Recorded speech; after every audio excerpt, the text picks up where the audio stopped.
It's hard to escape the drilling, hammering, the rumbling of big trucks going back and forth all day long. Well, construction is apparently the most bothersome noise in Toronto, and it is top of the list as the city looks at changing what many are calling our outdated noise bylaws. In your neighborhood, what noises bug you? All of it. All of it.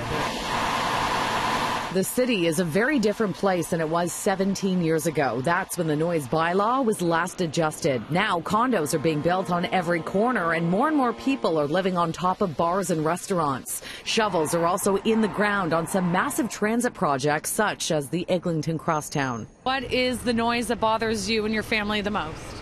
Construction. Does it affect the way you work, hearing all this construction? It does.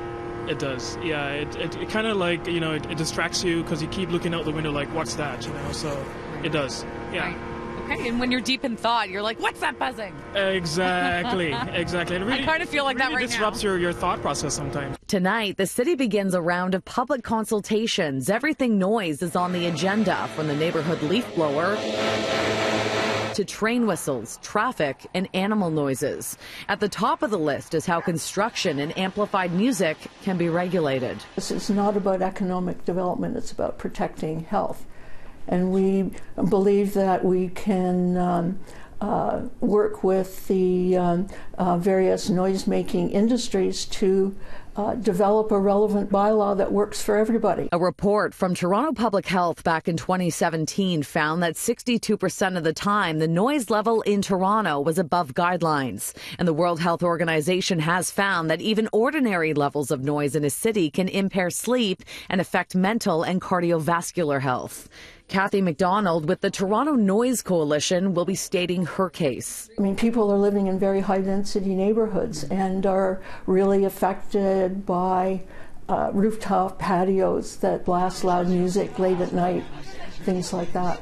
Could this bylaw become a killjoy when it comes to our entertainment life downtown? I think it could be a much better managed entertainment life. In what way?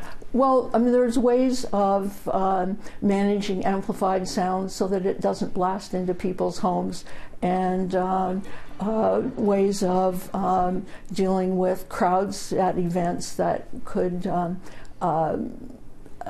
sort of reduce the impact on neighbors. But if certain noises are regulated, enforcement could be an issue. Toronto Police recently announced that officers will no longer be responding to noise complaints. Instead, residents are supposed to call 311. Do you think there could be better restrictions on noise, like construction in Toronto? Probably. Like if they could start a little later, it would be great. Right, the 7 a.m. wake-up call, you're not loving that? Not loving it. Okay. Coming up a little later on in the show, a survey of the most annoying noises in Toronto. As the city looks at making changes to the noise bylaw that hasn't been updated since 2002, a survey on sound found that, no surprise here, construction is the #1 bothersome noise in Toronto. Can you guess what number 2 is? The clamor of construction dominates the survey. A whopping 34% of respondents say building construction is the most bothersome sound in the city, followed by 24% who say it's the upheaval of home renovations. The third most irritating sound in Toronto? Traffic noise, maybe? Pretty close. Motorcycles, apparently. Motorcycles.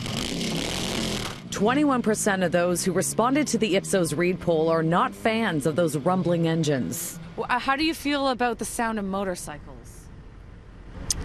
Doesn't bother me so much.